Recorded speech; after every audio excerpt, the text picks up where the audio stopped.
अस्सलाम वालेकुम जी प्यारिओ, की हाल है ਤੁਹਾਡਾ। मैं ਤੁਹਾਡਾ ਆਪਣਾ ਆਬਦ ਜਿਹਾ ਤੇ ਤੁਸੀਂ ਸਾਡੇ ਨਾਲ ਜੁੜੇ ਹੋ ਵੇਖ ਪੰਜਾਬ ਟੀਵੀ ਦੇ ਰਾਹੀਂ। ਮਿੱਤਰੋ ਪਿਆਰਿਓ, ਚੱਲ ਮੇਰਾ ਪੁੱਤ 4 ਪੂਰੇ ਭਾਰਤ ਦੇ ਨਾਲ ਪਾਕਿਸਤਾਨ ਦੇ ਵਿੱਚ ਚੱਲਦੀ ਪਈ ਹੈ, ਬਲਕਿ ਪੂਰੀ ਦੁਨੀਆ 'ਚ ਚੱਲਦੀ ਪਈ ਹੈ ਤੇ ਸਿਰਫ ਇੰਡੀਆ ਦੇ ਵਿੱਚ ਨਹੀਂ ਚੱਲਦੀ ਪਈ। ਔਰ ਉਸ ਉਹਨਾਂ ਦੀ ਬਦਕਿਸਮਤੀ ਹੈ ਕਿ ਉੱਥੇ ਨਹੀਂ ਚੱਲਦੀ ਪਈ, ਕਿਉਂਕਿ ਜਿਸ ਲੈਵਲ ਦਾ ਉਸ ਮੂਵੀ 'ਚ ਕੰਮ ਹੋਇਆ ਹੈ, ਜਿਸ ਲੈਵਲ ਦੇ ਕਰੈਕਟਰਸ ਨੇ, ਉਹ ਭਾਵੇਂ ਚੜ੍ਹਦੇ ਪੰਜਾਬ ਦੇ ਨੇ ਜਾਂ ਲਹਿੰਦੇ ਪੰਜਾਬ ਦੇ ਨੇ, ਉਹਨਾਂ ਦਾ ਪਿਆਰ, ਉਹਨਾਂ ਦੀ ਸਟਰਗਲ, ਉਹਨਾਂ ਦੀ ਮਿਹਨਤ ਉਸ ਫਿਲਮ ਦੇ ਵਿੱਚ ਨਜ਼ਰ ਆਉਂਦੀ ਹੈ। ਔਰ ਉਹਨਾਂ ਨੇ ਬਹੁਤ ਬਖੂਬੀ ਆਪਣੇ ਆਪਣੇ ਕਰੈਕਟਰ ਸਰ ਅੰਜਾਮ ਦਿੱਤੇ ਨੇ। ਮੈਂ ਬਹੁਤ ਬਹੁਤ ਮੁਬਾਰਕ ਦਿੰਦਾ ਅਮਰਿੰਦਰ ਗਿੱਲ ਜੀ ਹੋਰਾਂ ਨੂੰ ਔਰ ਉਹਨਾਂ ਦੀ ਸਾਰੀ ਟੀਮ ਨੂੰ, ਜਿਹਦੇ ਵਿੱਚ ਪਾਕਿਸਤਾਨੀ ਅਦਾਕਾਰ ਵੀ ਸ਼ਾਮਲ ਨੇ। ਤੇ ਬਹੁਤ ਵਧੀਆ ਮੂਵੀ ਹੈ, ਬਹੁਤ ਹਿੱਟ ਮੂਵੀ ਹੈ, ਸੁਪਰ ਡੁਪਰ ਹਿੱਟ ਹੈ। ਹਰ ਸ਼ੋਅ ਜਿਹੜਾ ਹੈ ਇੱਥੇ ਇੰਝ ਹੈ ਕਿ ਜਿਵੇਂ ਉਹ ਪਹਿਲਾ ਸ਼ੋਅ ਹੈ। ਤੇ ਬਹੁਤ ਵਧੀਆ ਮੂਵੀ ਹੈ, ਪੂਰੀ ਦੁਨੀਆ ਦੇ ਵਿੱਚ ਤਾਰੀਫਾਂ ਕੀਤੀਆਂ ਜਾ ਰਹੀਆਂ ਨੇ। ਹੁਣ 22 ਅਗਸਤ ਨੂੰ ਇਹਨਾਂ ਨੂੰ ਰਹਿਣਾ ਸਹਿਣਾ ਨਹੀਂ ਆਉਂਦਾ, ਇਮਰਾਨ ਅਸ਼ਰਫ ਦੀ ਔਰ ਜੱਸੀ ਗਿੱਲ, ਇਹਨਾਂ ਦੋਨਾਂ ਦੀ ਮੂਵੀ ਆ ਰਹੀ ਹੈ ਤੇ ਉਹਦੇ 'ਚ ਵੀ ਨਾਸਰ ਜਨੋਟੀ ਵੀ ਨੇ, ਪਾਕਿਸਤਾਨੀ ਅਦਾਕਾਰ ਹੋਰ ਵੀ ਨੇ। ਤੇ ਹੁਣ ਕਿਹੜੀ ਕਿਹੜੀ ਫਿਲਮ ਨੂੰ ਤੁਸੀਂ ਇੰਡੀਆ ਦੇ ਵਿੱਚ ਬੈਨ ਕਰੋਗੇ? ਤੁਸੀਂ ਮੈਨੂੰ ਆਹ ਦੱਸੋ। ਤੁਸੀਂ ਸਿਰਫ ਉਹਨਾਂ ਦਾ ਨਹੀਂ ਬਲਕਿ ਆਪਣਾ ਵੀ ਅੱਗ ਮਾਰਦੇ ਪਏ ਹੋ, ਆਪਣੇ ਨਾਲ ਵੀ ਧਰੋਹ ਕਰਦੇ ਪਏ ਹੋ, ਆਪਣੀ ਆਵਾਮ ਦੇ ਨਾਲ ਧਰੋਹ ਕਰਦੇ ਪਏ ਹੋ।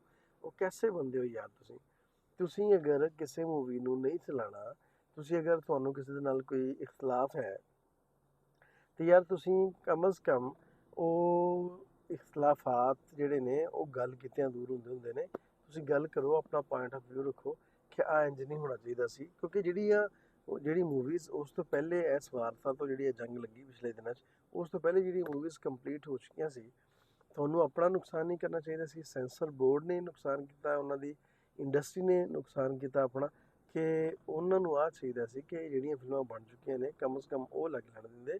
ਉਸ ਤੋਂ ਬਾਅਦ ਕਹਿੰਦੇ ਯਾਰ ਕੋਲੈਬੋਰੇਸ਼ਨ ਵਿੱਚ ਨਾ ਬਣਾਓ, ਤੁਸੀਂ ਉਸ ਸਾਈਡ 'ਤੇ ਨਾ ਜਾਓ, ਤੁਸੀਂ ਸਿਰਫ ਇੰਡੀਅਨ ਕਲਾਕਾਰ ਜਿਹੜੇ ਨੇ ਉਹਨਾਂ ਨੂੰ ਲੈ ਕੇ ਮੂਵੀਜ਼ ਬਣਾਓ। ਆਹ ਗੱਲ ਕੁਝ ਬਣਦੀ ਜੁੜਦੀ ਸੀ। ਹੁਣ ਕੀ ਪੱਲੇ ਰਹਿ ਗਿਆ? ਹੁਣ ਇੰਡੀਅਨ ਹਕੂਮਤ ਦੇ, ਸੈਂਸਰ ਬੋਰਡ ਦੇ ਜਾਂ ਉਹਨਾਂ ਦੀ ਇੰਡਸਟਰੀ ਦੇ ਪੱਲੇ ਕੀ ਰਹਿ ਗਿਆ ਜਦ ਉਹ ਹਰ ਮੂਵੀ ਆਪਣੇ ਟਾਈਮ 'ਤੇ ਰਿਲੀਜ਼ ਕਰਦੇ ਪਏ ਨੇ। ਹਰ ਮੂਵੀ ਸੁਪਰ ਡੁਪਰ ਹਿੱਟ ਜਾ ਰਹੀ ਹੈ ਔਰ ਹਰ ਮੂਵੀ ਜਿਹੜੀ ਹੈ ਉਹ ਬਹੁਤ ਵਧੀਆ ਬਿਜ਼ਨਸ ਕਰਦੀ ਪਈ ਹੈ। ਇਹਦੇ ਨਾਲ ਨੁਕਸਾਨ ਕਿਹਦਾ ਹੋ ਰਿਹਾ? ਕਲਾਕਾਰਾਂ ਦਾ ਨੁਕਸਾਨ ਨਹੀਂ ਹੋ ਰਿਹਾ। ਦੇਖਿਆ ਜਾਵੇ ਤਾਂ ਉਹਨਾਂ ਦਾ ਇਮੋਸ਼ਨਲੀ ਉਹਨਾਂ ਨੂੰ ਤੁਸੀਂ ਡੈਮੇਜ ਕੀਤਾ ਹੈ। ਇੱਥੋਂ ਦੀ ਜਿਹੜੀ ਆਵਾਮ ਹੈ, ਇੰਡੀਅਨ ਆਵਾਮ, ਉਹਨਾਂ ਦੇ ਇਮੋਸ਼ਨ ਨੂੰ ਤੁਸੀਂ ਡੈਮੇਜ ਕੀਤਾ ਹੈ। ਤੁਹਾਨੂੰ ਉਹ ਚਾਹੀਦਾ ਹੀ ਨਹੀਂ ਸੀ।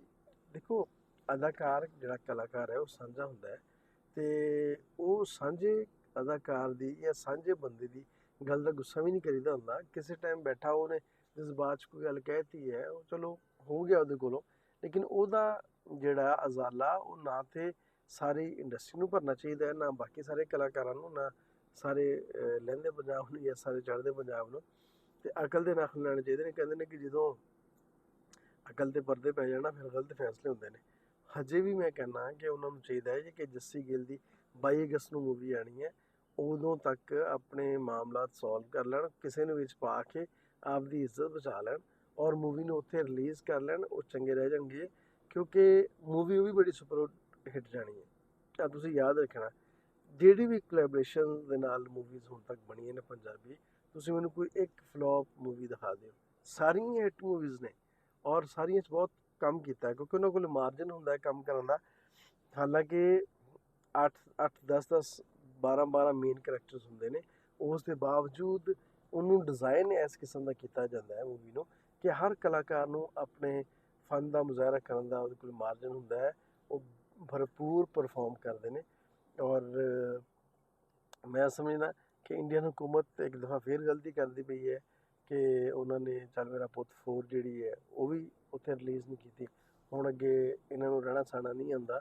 ਇਮਰਾਨ ਅਸ਼ਰਫ ਔਰ ਜੱਸੀ ਗਿੱਲ ਦੀ ਮੂਵੀ ਹੈ, ਉਹਨੂੰ ਲਾਜ਼ਮੀ ਤੌਰ 'ਤੇ ਉੱਥੇ ਰਿਲੀਜ਼ ਕਰਨ, ਤਾਂ ਕਿ ਉਹਨਾਂ ਦੀ ਜਿਹੜੀ ਆਵਾਮ ਹੈ ਉਹ ਦੇਖਣਾ ਚਾਹੁੰਦੀ ਹੈ ਇਹਨਾਂ ਅਦਾਕਾਰਾਂ ਨੂੰ, ਇਹਨਾਂ ਕਲਾਕਾਰਾਂ ਨੂੰ ਵੇਖਣਾ ਚਾਹੁੰਦੀ ਹੈ। ਉਹਨਾਂ ਦੇ ਨਾਲ ਧਰੋਹ ਨਾ ਕਰੋ ਖੁਦਾ ਦਾ ਵਾਸਤਾ ਹੀ, ਔਰ ਆਪਣੇ ਨਾਲ ਵੀ ਧਰੋਹ ਨਾ ਕਰੋ। ਇੱਦਾਂ ਇੱਜ਼ਤਾਂ ਨਹੀਂ ਕਹਿੰਦੇ ਹੁੰਦੇ ਬਚਦੀਆਂ। ਸਿਆਣੇ ਕਹਿੰਦੇ ਨੇ ਕਿ ਪਾਥੀਆਂ ਭੰਨਿਆ ਵੈਰ ਨਹੀਂ ਮੁੱਕਦੇ। ਤੇ ਆ ਮੂਵੀਜ਼ ਜਿਹੜੀਆਂ ਨੇ ਤੁਸੀਂ ਨਾ ਰਿਲੀਜ਼ ਹੋਣ ਦਿਓਗੇ ਤੇ ਫਿਰ ਕੀ ਹੋਏਗਾ? ਜਾਂ ਤਾਂ ਦੇਖੋ ਨਾ, ਜਾਂ ਤਾਂ ਉਹਨਾਂ ਨੇ ਕਿਹਾ ਹੋਵੇ ਕਿ ਅਸੀਂ ਆ ਮੂਵੀਜ਼ ਜਿੰਨਾ ਨੁਕਸਾਨ ਅਸੀਂ ਬਰਦਾਸ਼ਤ ਕਰਦੇ ਹਾਂ ਵੀ, ਉਹਨਾਂ ਪ੍ਰੋਡਿਊਸਰਸ ਨੇ ਕਿਹਾ ਹੋਵੇ, ਜਿਹੜੇ ਡਾਇਰੈਕਟਰਸ ਨੇ ਉਹਨਾਂ ਨੇ, ਜਾਂ ਜਿਹੜੇ ਅਦਾਕਾਰ ਨੇ ਉਹਨਾਂ ਨੇ ਕਿਹਾ ਹੋਵੇ ਤੇ ਵੀ ਅਸੀਂ ਨੁਕਸਾਨ ਬਰਦਾਸ਼ਤ ਕਰਦੇ ਅਸੀਂ ਰਿਲੀਜ਼ ਨਹੀਂ ਕਰਾਂਗੇ, ਲੇਕਿਨ ਇੰਝ ਨਹੀਂ ਹੋਇਆ, ਇੰਝ ਹੋਣਾ ਵੀ ਨਹੀਂ ਚਾਹੀਦਾ। ਦੇਖੋ ਇੰਝ ਦਾ ਜਿਹੜਾ ਫੈਸਲੇ ਉਹ ਗਲਤ ਫੈਸਲੇ ਨੇ। ਤੇ ਹੁਣ 22 ਅਗਸਤ ਨੂੰ ਜਿਹੜੀ ਮੂਵੀ ਆ ਰਹੀ ਹੈ ਉਹ ਤੁਸੀਂ ਰਿਲੀਜ਼ ਹੋਣ ਦਿਓ ਉੱਥੇ, ਔਰ ਉਹਦੇ ਨਾਲ ਤੁਹਾਨੂੰ ਫਾਇਦਾ ਹੋਏਗਾ, ਨੁਕਸਾਨ ਨਹੀਂ ਹੋਏਗਾ। ਆਹ ਹਾਲਾਤ ਅੱਜ ਅਗਰ ਖ਼ਰਾਬ ਨੇ ਤੇ ਕੱਲ ਠੀਕ ਹੋ ਜਾਣੇ ਨੇ ਇਨਸ਼ਾਅੱਲਾ। ਆ ਕੋਈ ਨਹੀਂ, ਨਾਲੇ ਵੈਸੇ ਵੀ ਅਦਾਕਾਰ ਦੀ ਕਲਾਕਾਰ ਦੀ ਕੋਈ ਸਰਹੱਦ ਨਹੀਂ ਹੁੰਦੀ, ਉਹ ਪੂਰੀ ਦੁਨੀਆ ਦਾ ਅਦਾਕਾਰ ਹੁੰਦਾ। ਉਹਦੇ ਵਾਸਤੇ ਛੋਟੀ ਛੋਟੀਆਂ ਜਿਹੜੀਆਂ ਰਾਹਦਾਰੀਆਂ ਬੰਦ ਕਰਨੀਆਂ ਜਾਂ ਬਾੜਾਂ ਲਾਉਣੀਆਂ ਆ ਕੋਈ ਵੱਡੀ ਗੱਲ ਨਹੀਂ ਹੁੰਦੀ।